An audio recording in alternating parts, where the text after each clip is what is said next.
Hey, Mallory. Hey. So I think today we're going to talk a little bit about what are the best practices for making sure that you get the most value out of a system like RocketDocs, but also how does that reflect in your processes and your internal organization? And I am really looking forward to this conversation. I think that our existing customers and prospects and all the folks out there who are going to hear this can benefit from some of these approaches.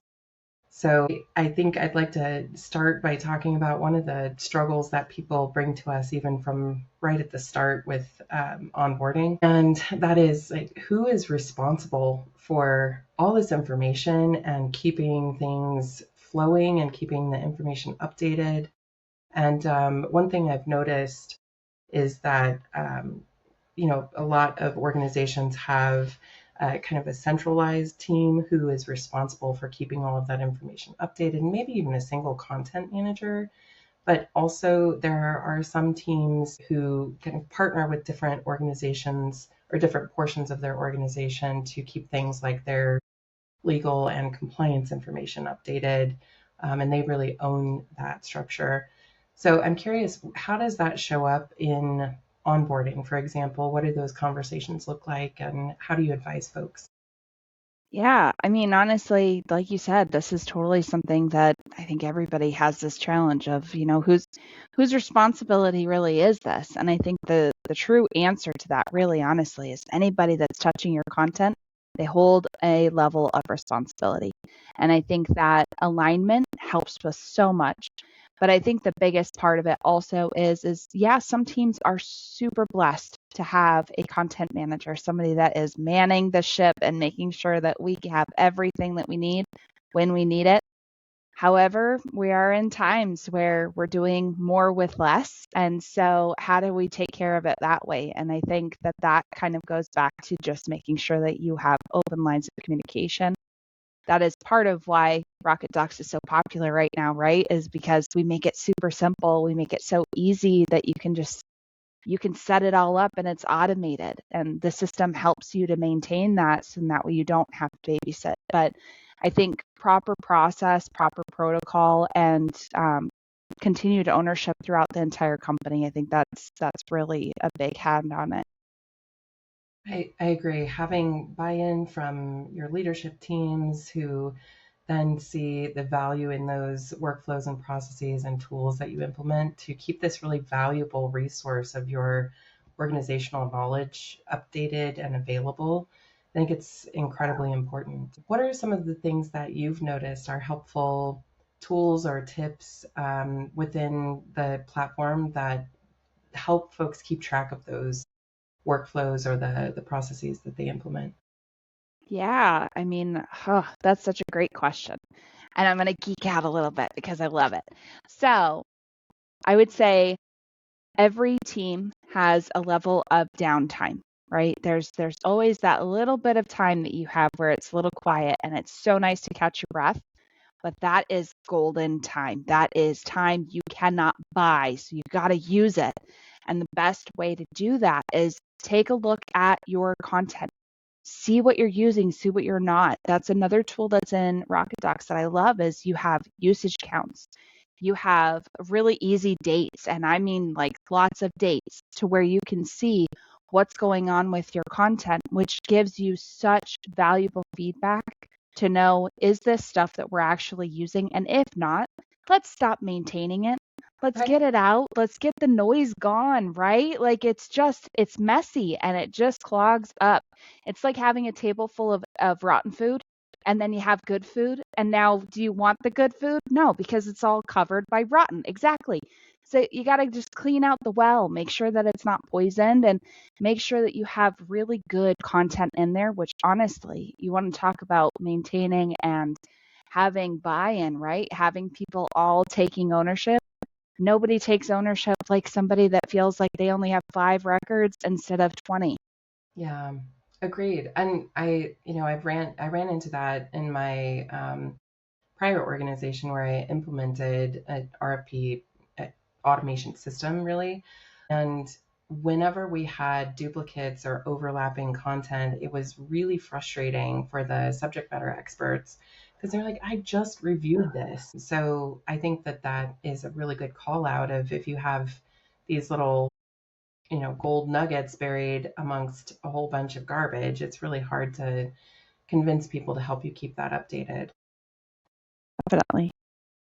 I wonder if you could talk a little bit about some of the reporting or the pieces that can help some of the leadership or oversight that allows people to kind of see into what is being used, what's not. Like, are there tools that are more useful or more popular with our customer base? Yeah, I would say the reporting is a really, really helpful piece. The great thing about this is that nothing is a better motivator with anybody better than competition. And healthy competition is always so good. And not only that, but good office camaraderie, right? Like I feel like since COVID, we've lost so much of this camaraderie in business. And AI is so cool, but it takes you further away from having those interperson connections.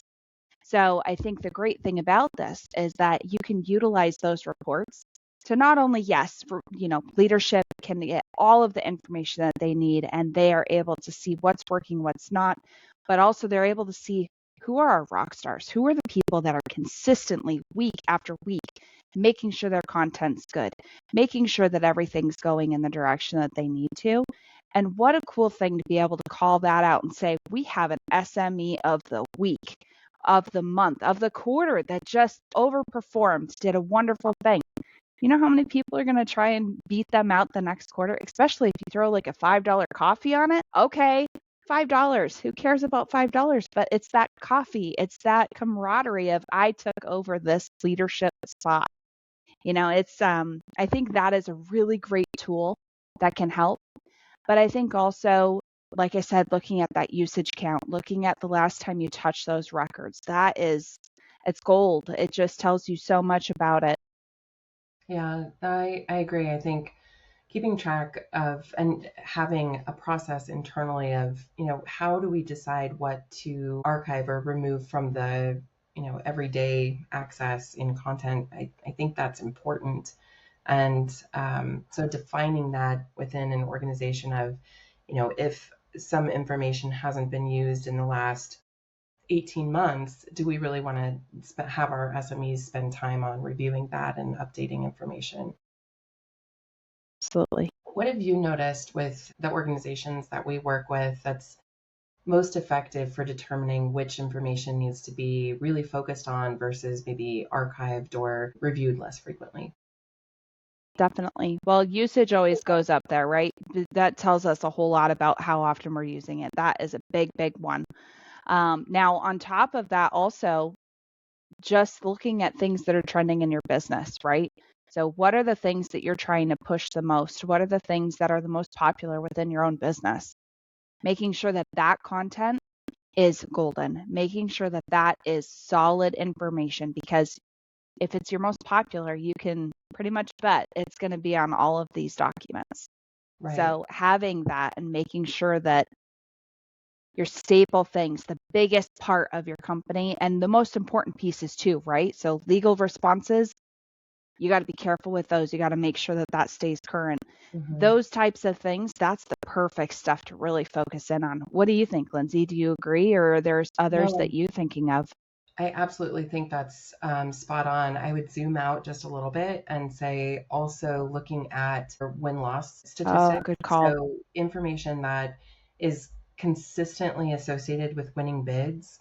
I think that's information that you can focus on, or information that is associated with bids that you haven't won. What's different about those? How can you shift some things around or maybe archive outdated content or language or things that aren't consistent with your overall tone of voice for the organization. So taking a Definitely. look at, where has this been used? Were those bids that we won, and really dialing in your language there too.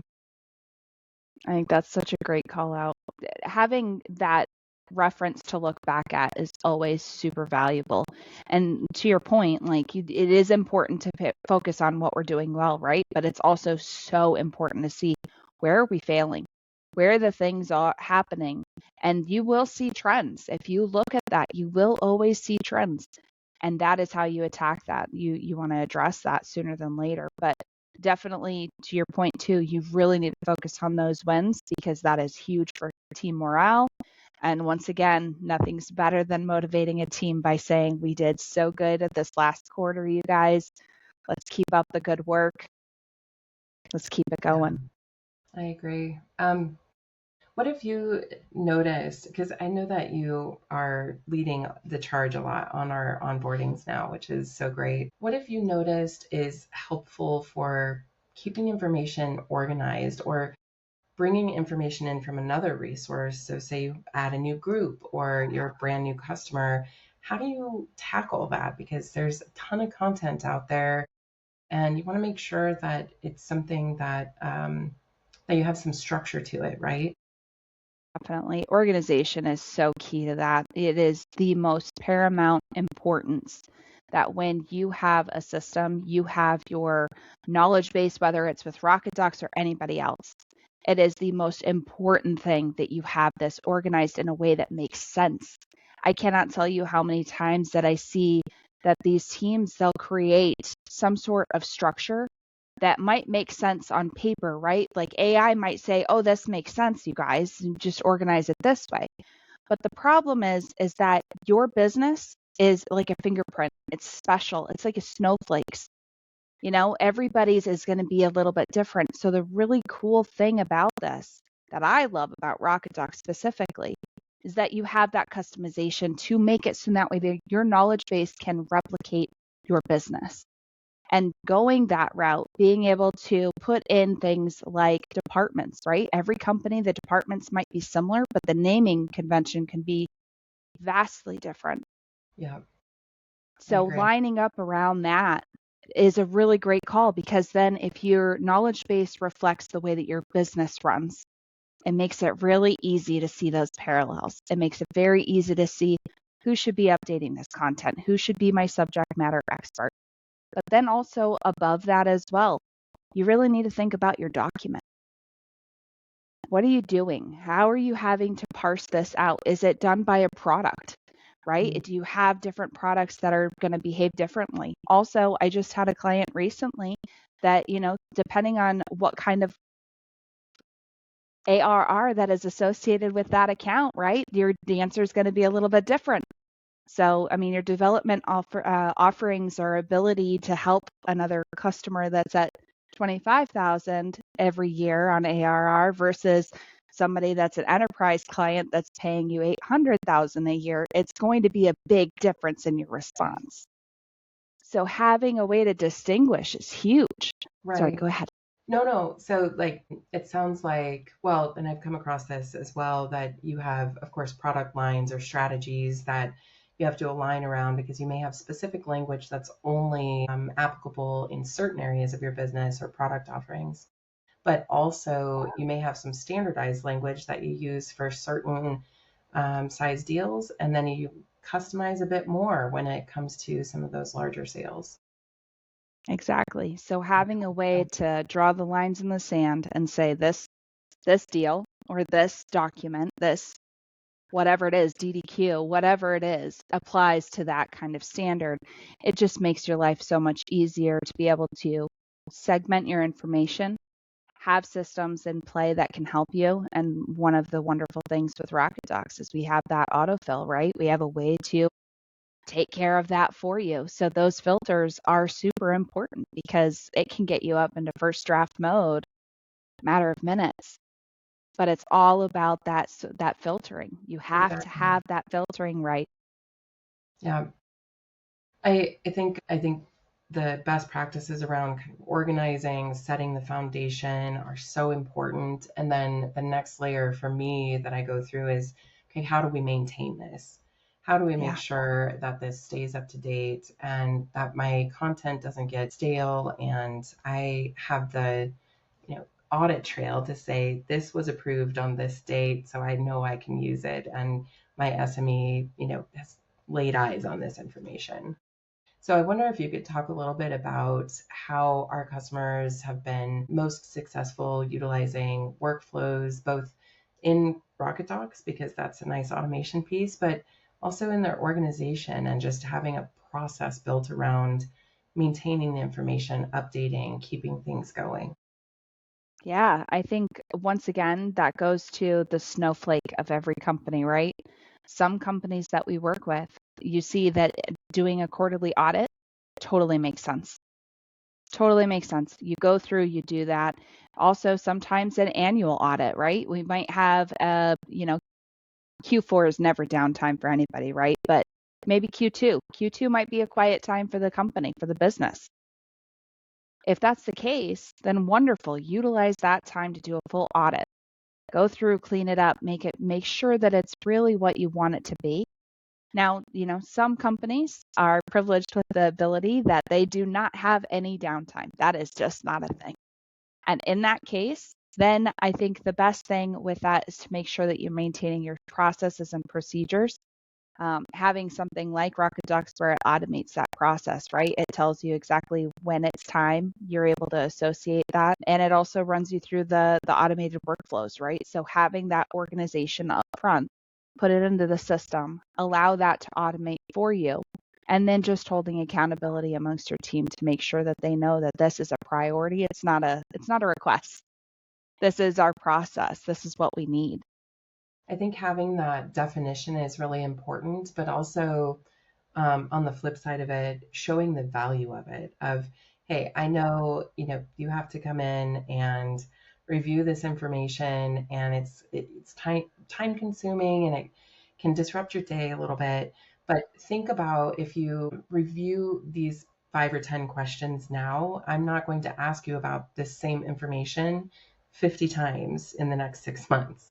So it really That's is an the point. investment in not having to address that over and over and over again, and reducing the risk of having different responses or having some version control issues if you're not, referring to a source of truth. I would say just to zoom out a little bit too on the review process, I think whether it's in RocketDocs or anywhere in the regulated industries, you have to be able to show where things were reviewed, updated, and signed off. And this is super important. I've read numerous articles about fines that have been assessed because they can't really show you where that information came from.